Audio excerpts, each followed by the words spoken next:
The 2023 triathlon race season is fast approaching. I'm sure all of you are pretty excited about that. However, you may also be thinking, oh, my race bike's been on the turbo all winter, or it's been in the shed, or it's been in the garage. Is it even going to be working? Do I need to get it serviced? How much is all of this going to cost? Well, have no fear. This is why we're doing this video, because we're in Bristol at BW Cycling, and they are going to run through a few super helpful tips for you to do on your own bike and get it ready for race day. Now, of course, if you can do this on your own bike as well, you're going to save a bit of money. So let's crack on.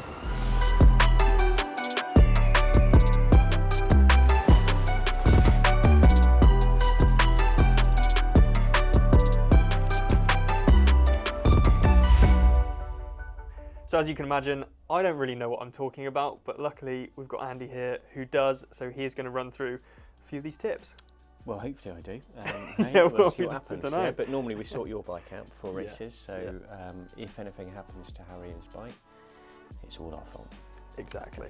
So it's just getting ready for your big day. You want to make sure, in terms of getting your bike ready, you've got it booked into your local workshop to get it serviced well in advance. Doing it the week before, it could be too late. Maybe they need spare parts, they need to order, etc. So I'd recommend probably about 2.5 weeks before your actual big race day, you get your bike booked in.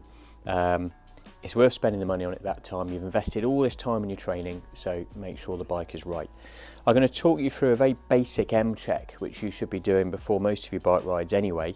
Some of us get pretty complacent, but we can avoid a lot of things going wrong when it comes to the race.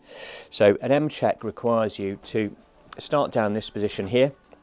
And if you think of your bike as a bit of an M shape like this, so we'll start at the front here at the fork, and we're going to make sure that the axles are done up properly. You have your Allen keys in there, but even just basic checks like making sure you wiggle the wheel, make sure the bearings are okay, your wheels are spinning, your brakes aren't rubbing.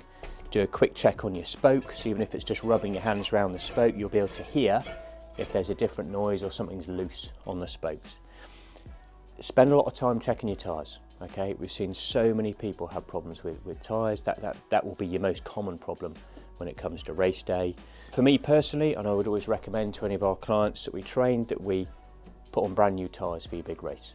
Okay, that is the best time to have your new rubber. That's when you're going to make the best use of it. You're going to use those tyres afterwards for a long time, when you don't have to worry about that, if you have little cuts in them, etc. But if you don't replace your tyres, make sure you inspect them. You're looking for little cuts. In those little cuts, you could find little pieces of glass. They may not have caused a puncture yet, but they soon will, especially if you get wet conditions. Wet conditions cause more punctures because the wet helps as a lubricant. Anything that's stuck in the tyre, it helps it to slice through the tyre, and you get your problems. So check your tyres, make sure you look at the weather forecast. You might want to go with some different tyres, something a bit less slick. Quality of the tyre is going to be down to the flex of the rubber, okay, the actual surface. So if we rub our thumbs across this surface here, it's very sticky, like an eraser. That's what's actually going to grip the road, not the pattern on the tyre. That's just identifying the make and the model of the tyre. So that flex of the tyre is important. Check your tyre pressures. Obviously you'll do that on the morning of the race as well. Make sure your tyres are holding up. Then we're going to come up to this point of the bike, and we're going to check your handlebars. So first of all, we're going to get your front brake on. We're going to rock the bike backwards and forwards and make sure there's no knocking around the headset bearing area. And then come round to the front of the bike, hands on the handlebars, give it a bit of a push. We want to make sure there's no movement there at all. So when you hit that first pothole, your hands aren't going to slip down, or there could be speed bumps, etc. So you check your bars are all done up properly. Then what we're going to do is give the front end a bit of a twist like this and make sure that there's no movement there either. You obviously got your torque settings with your handlebars, so most of your bolts will have torque settings, whether it's a 5 or 6 or an 8 or whatever. Do follow that, but don't just rely on that torque setting. Okay, make sure you give everything a good push and a shove to make sure it's going to be all right for when it takes that first knock. So you've worked out the first bit of the M here. Then we're going to come down to the cranks. We're going to make sure the cranks are on, your pedals are on. We're going to give the cranks a wiggle in and out. That's going to check the bearings inside and make sure everything is running smoothly. Sometimes if we're not sure it's running smoothly, take the chain off, spin the cranks round, make sure that's all running smoothly as well. You're going to have crank bolts in a lot of these chain sets. Make sure those are all done up, again with your torque key. Bottle cages. Last thing you want to do is lose a bottle. We've seen it happen to so many professionals. They lose a bottle and it massively affects the race. Once you get dehydrated, it's too late. Think about what type of bottle you're going to want in the race. I've seen so many people turn up with an aero bottle, but once they've had that one, that's it, it's gone. They can't put a normal bottle in which they'll get in a feed. If you're in a half Ironman, they will give you a standard bottle. Easier to have a standard bottle than anything else. You can't go wrong. Coming up to this point of the bike here, we're going to check the saddle's done up. So you're going to give everything a twist, you're going to put some weight on it, make sure that's done up, all the torque settings are done correctly. Make sure there's plenty of grease inside these, especially if you've got a carbon seat post and down into here, so nothing's going to move. I would always suggest before you travel marking your seat post, just a bit of black tape around this area here, then that's going to mark out exactly where that should be, so that when you're building your bike, you're in a bit of a panic, you don't want to be guessing your seat height. That will ruin your race. Okay, so mark it, make sure it's set for you. Then we come down the last bit of the M here, we get to the back of the bike, we're going to make sure the axles are all done up again, your bearings are good, your cassette's good, we're going to give this a wiggle, make sure there's no play. Inspect your chain all the way through, right, we're looking for any slight bend in the chain or anything like that and we should be replacing it.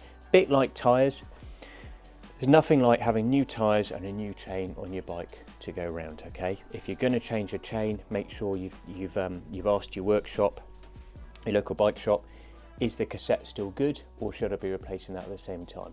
You don't want to put a new chain on and find out the cassette is tired and then it's going to start slipping on race day. That's no good either. Same with your jockey wheels as well. Obviously checking through all your bolts, making sure they're done up. Disc bolts as well, brake bolts, etc. Same thing again with the spokes. Make sure there's no movement any of the spokes, you're not making any funny noises. That basically takes you through what's going on with your M check. So we've got the bike ready for Harry or whoever the athlete is to go and have a go at their triathlon. But we'd always recommend that the day before the race, that last bit check, you don't know how the bike would have travelled, you may have taken out the bike box, back of the car, had it in the hotel room, etc. So make sure you go and do a bit of a pre-ride spin. Go through all the gears, give it some hard braking, make sure it's all absolutely set and go through your M check again yourself once it's come out of that workshop and you're at the race to make sure you're all set to go. Yeah, and if you've got electronic gears, charge them, because I've made that mistake too many times. So yeah, as Andy mentioned, this is also all stuff you can do on your own, but if you're anything like me, you'd rather give it to a bike shop, people that you can trust, and also people that you can blame it on if it's wrong. So that's always quite helpful. Hope you guys have enjoyed this video. Thanks so much to Andy for having us here, and I really hope you have learnt something new there. Drop in the comments section below if you've got any questions about anything, and we can jump in and answer any of those questions. I hope you guys are looking forward to race season, and I'll see you in the next video.